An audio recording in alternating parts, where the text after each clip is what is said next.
Bismillahirrahmanirrahim. Alhamdulillahirabbil alamin.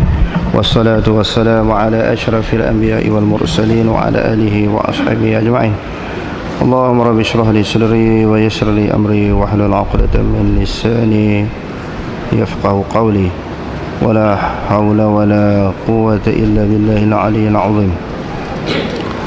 Allahumma la sahla illa ma ja'altahu sahla wa anta taj'alul huzna in syi'ta sahla. Rabbi yassir wa la tu'assir wa atmim bil khair, amma ba'd. Jadi insya-Allah pada petang ini kita sambung perbincangan kita semalam, iaitu berhubung dengan kedudukan saf. Kanak-kanak ini duduk bersama dengan saf orang dewasa. Hari ini kita tak baca Tirmizi. Kita sambung perbincangan semalam. Jadi sebab apakah berlaku perbezaan pendapat daripada kalangan ulama tentang boleh ke tak boleh kanak-kanak ini berada di dalam saf bersama dengan orang dewasa? Sebab apa berlaku perbezaan pendapat, perselisihan pendapat ataupun kita sebut khilaf ulama? Kerana di sana tidak ada hadis secara terang dan jelas yang kata boleh ataupun kata tak boleh. Tak jelas. Cuma ulama mengambil daripada hadis yang diriwayatkan oleh Imam Tirmizi. Mafhum daripada hadis yang diriwayatkan oleh Imam Tirmizi, iaitu hadis yang ke-228. Siapa-siapa yang mungkin photostat tu tak habis tu. Jilid yang pertama kalau ada yang tebal tu dia 228.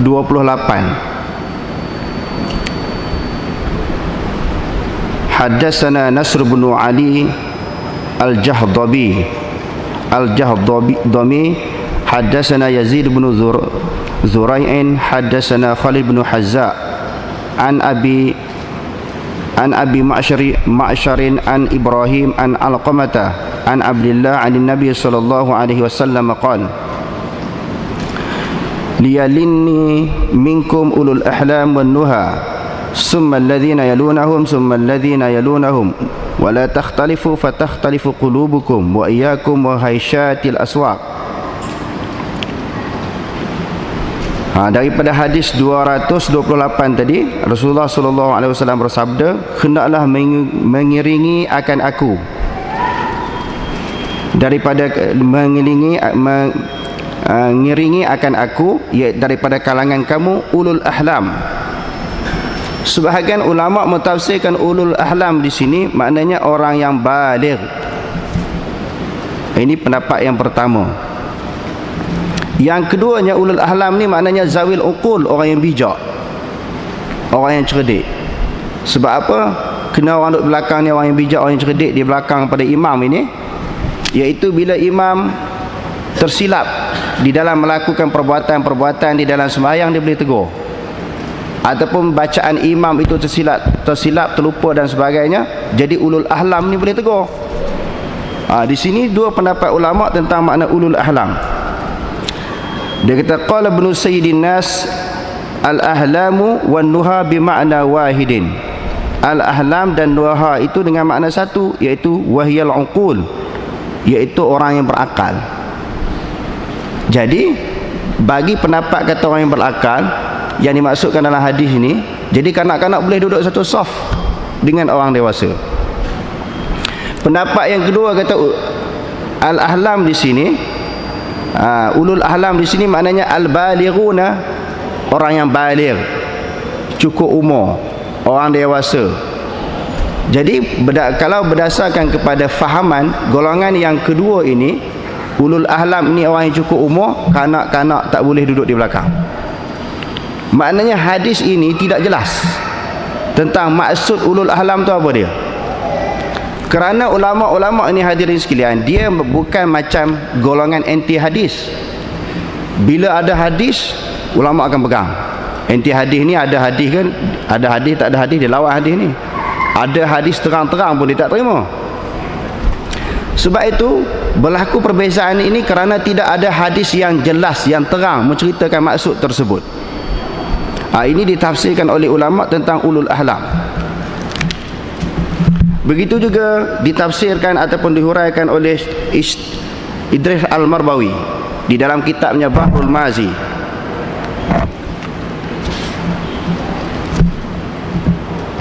Bagaimana cara Tuan Syekh Idris Marbawi ini mentafsirkan ataupun menghuraikan hadis tadi.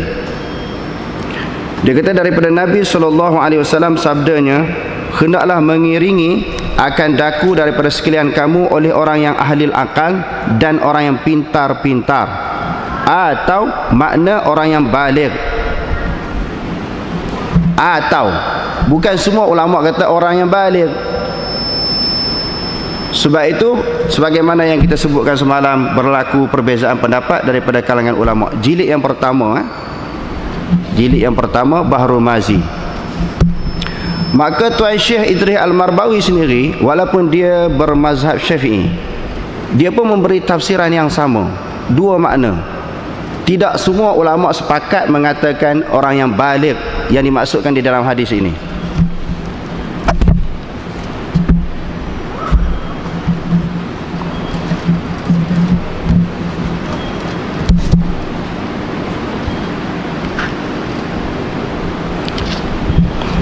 Oleh kerana itu hadirin sekalian, sebagaimana yang kita sebutkan tadi, sebahagian daripada kalangan ulama membolehkan bahawa kanak-kanak ini duduk satu saf dengan orang dewasa. Lalu disebut pula di dalam kitab yang seterusnya, iaitu Syarhul Mumti' yang dikarang oleh Dr. Saleh Utsaimin. Dia kata apa? Berhubung dengan ada golongan ataupun pihak yang membezakan saf ini, meletakkan saf kanak-kanak ini di belakang. Apa kesan dan resiko dia kata? Dia kata li'anna fihi mufsidata tanfiri haula'i as-sibyani binisbati lil masjidi la siyama idza kanu murahiqina, ay idza kana lil wahidi minhum 13 sanatan. Dia kata kesan kita mengasingkan kanak-kanak ini daripada saf orang dewasa, lebih-lebih lagi orang yang kanak-kanak yang tidak cukup umur ni, yang hampir cukup umur, lebih-lebih lagi yang hampir cukup umur, tak cukup umur ataupun yang hampir cukup umur kita asingkan. Apa kesannya dia kata di sini? Fasayakunu hadza sa'ban alaihi. Jadi budak ni jadi payah dia nak sembahyang, payah dia nak duduk di dalam saf. Dia jadi susah bagi dia nak sembahyang ni, nak datang sembahyang jemaah. Sebab bila dia datang, orang tarik dia letak di belakang saf. Orang mengasingkan dia dengan orang dewasa. Li'annahu qad fariha. Dia kata in kana fi safi al-awwali. Dia akan rasa seronok lah kalau dia datang awal, dia duduk saf pertama, tiba-tiba ada orang tarik dia letak di belakang. Ini kesan dia kata. Wa kadzalika mim mafasidihi. Ini di antara sebahagian daripada kemusnahan ataupun kerosakan. Anna hadza as-sabiyya idza akhrajahu syakhsun bi'ainihi fa innahu la yazalu yazkuruhu bisu'in wa kana tazkuruhu bisu'in haqqad 'alaihi. Dia kata boleh jadi apabila orang tua ataupun orang dewasa ini mengasingkan budak letak di belakang ni, dia sentiasa ingat di dalam pemikiran dia.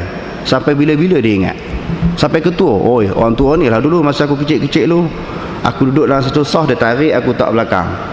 Itu hak jenis tarik, hak jenis tengking pun ada. Sebahagian masjid surau ni, apa ni, kamu budak-budak duduk di belakang, dia halau pun ada. Hak jenis tarik satu hal, hak jenis tengking, jenis marah pun satu keadaan juga daripada kalangan orang dewasa ataupun orang tua. Dia kesan orang tu ingat sampai ke mati. Li'anna as-saghira adatan la yansa ma fu'ila bihi. Biasanya dia kata budak-budak ini dia tak akan lupa apa yang orang buat kepada dia. Kita dulu pun mungkin pernah rasa dalam suasana keadaan macam tu, bila sembahyang saf dengan orang tua, kena marah, kena tengking, kena halau. Kita pula bila dah jadi tua ni, bila budak-budak duduk dalam saf orang dewasa, kita marah balik sebab kita nak balas dendam balik. Kita pun dulu kena marah. Kamu rasakan, kita pun nak balas dendam balik. Sebab tu di surau, di masjid ni tidak mesra kanak-kanak. budak-budak, kanak-kanak, orang muda tak suka datang ke masjid surau ni.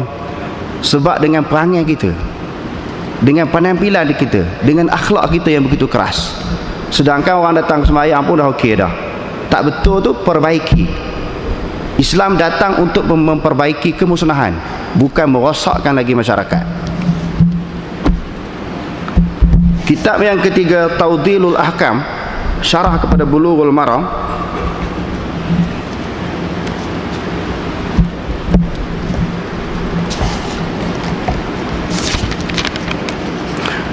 Dia kata di sini, jilid yang kedua, muka surat 357.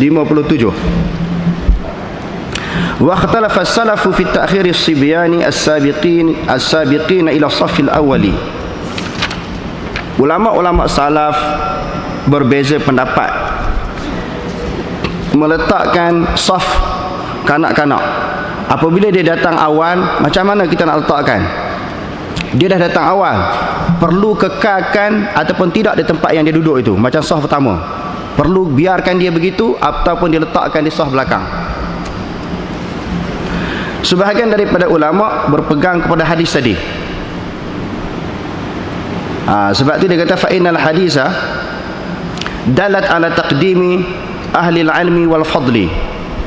Sebahagian ulama berpegang kepada zahir hadis tadi. Dia kata menunjukkan hadis tadi dipegang pada zul ahlam ini maknanya al-balighuna. Tetapi pendapat yang kedua kata fa innal hadisa dalat ala taqdimi ahli al-ilmi wal fadli. Ulun nuha di situ bukan maknanya orang yang baligh, tapi orang yang mulia. Yang dimaksudkan di situ orang yang berilmu. Imam, kalau ada orang yang alim-alim, letak di belakang imam, bukan di belakang sekali. Sebab orang alim, orang yang reti ni, dia akan tegur imam. Imam baca salah ke, maknanya terlajak rakaat ke, sebab dia tahu hukum fiqh. Salah di dalam muafiq masbuk ke, dia akan perbetulkan. Sebab tu ulul ahlam di sini orang yang cerdik dia panggil. Ahlul ilmi wal fadli. Wal fadli di sini orang yang punya ijawatan dalam masyarakat. Orang yang punya ijawatan, orang yang dihormati di dalam masyarakat. Bahkan orang yang dihormati pula orang yang reti masalah ilmu. Maka dia diletakkan di belakang. Dan ulama menyebut lagi, bahkan dilarang pula apabila kanak-kanak yang datang awal tadi, dia duduk saf pertama, kita tarik dia ke belakang. Dia larang. Karena dia kata wa zahaba ba'dhum ila anna man sabaqa ila makani fa huwa ahaqqu bihi. Siapa-siapa yang datang dulu, dialah yang berhak duduk di tempat itu. Macam kanak-kanak ni dia datang awal daripada kita datang lambat. Maka bila kanak-kanak ini duduk dalam satu saf bersama dengan orang dewasa, dibiarkan, jangan dipisahkan dia, jangan ditarik letak ke belakang. Itu berdasarkan kepada pendapat sebahagian ulama. Dan Rasulullah disandarkan kepada beberapa hadis bahawa Rasulullah SAW melarang seseorang yang lain mengubah tempat orang yang datang awal. Wala yuqimu ahadukum akhahu min majlisihi. Jangan mendirikan, menghalang ataupun mengubah seseorang daripada tempatnya. Apa maksud? Maka dia datang awal, dialah duduk di tempat itu. Begitu juga di dalam isu duduk di dalam tadi hari Jumaat kan, duduk di dalam saf awal, saf pertama, kedua, ketiga ketika nak menunaikan sembahyang Jumaat. Maknanya orang yang duduk, dia datang awal, dia duduk di depan. Tak bolehlah kita kata mungkin ada di kalangan kita ni, dia biasa-biasa duduk di satu tempat. Tiba-tiba pada hari Jumaat itu dia datang lambat. Dia datang-datang langkah kepala orang, dia ubahkan orang yang duduk di tempat asal dia. Tak boleh. Walaupun dia duduk situ dah berkurun lamanya, dah bertahun-tahun dah. Hari itu secara kebetulan dia datang lambat, orang duduk tempat dia nak halau orang, tak boleh. Jadi dalam hadis ni sebut apa dia? Tidak mengubah seseorang akan orang yang lain apabila berada di tempatnya. Di dalam Hawil Kabir, kitab yang kelima di dalam Hawil Kabir yang dikarang oleh Imam Mawardi yang saya sebut semalam, ini di dalam mazhab kita Syafi'i. Di dalam mazhab kita Syafi'i.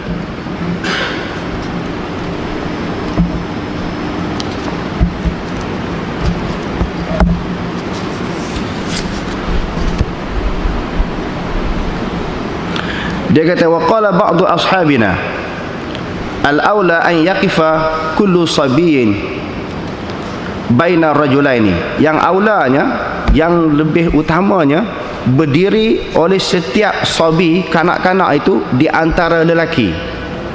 Apa maksud? Kanak-kanak orang dewasa. Kanak-kanak orang dewasa. Itu di dalam mazhab kita Syafi'i sendiri.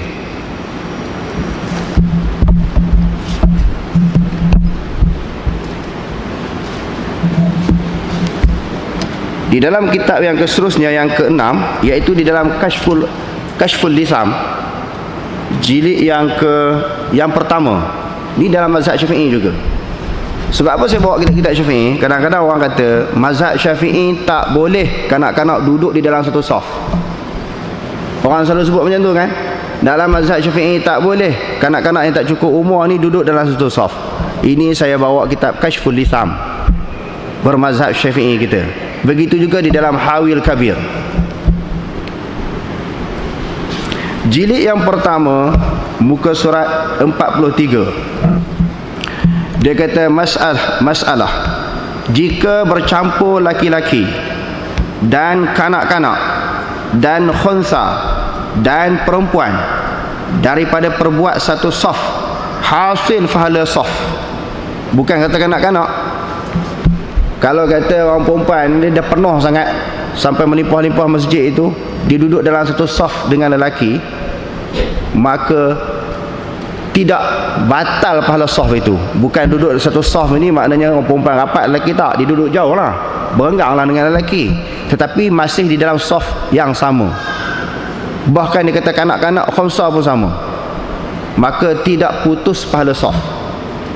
Dia kata maka hasil pahala saf. Sebab isunya disebut bahawa terbatal pahala saf, terhapus pahala saf, maka saf itu terputus bila ada kanak-kanak yang tak cukup umur. Jadi berdasarkan kepada keterangan yang kita sebutkan tadi, bahawa dalam mazhab Syafi'i pun sebahagian daripada ulama kita menerima kanak-kanak ini berada di dalam satu saf bersama dengan orang dewasa. Dan hadis yang diriwayatkan oleh Imam Bukhari dan Muslim,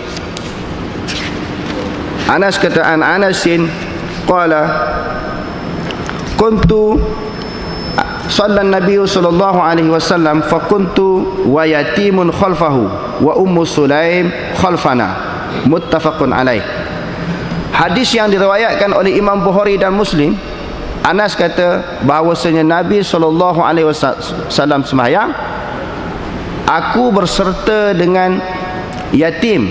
Anak yatim maknanya tak cukup umur, di belakang Rasulullah sallallahu alaihi wasallam, dan perempuan di belakang kami, Ummu Sulaim khalfana. Ummu Sulaim seorang perempuan di belakang kami. Jadi daripada hadis yang diriwayatkan oleh Bukhari Muslim ini, sebagian ulama kata tak ada masalah kanak-kanak duduk sekali satu saf bersama dengan orang dewasa.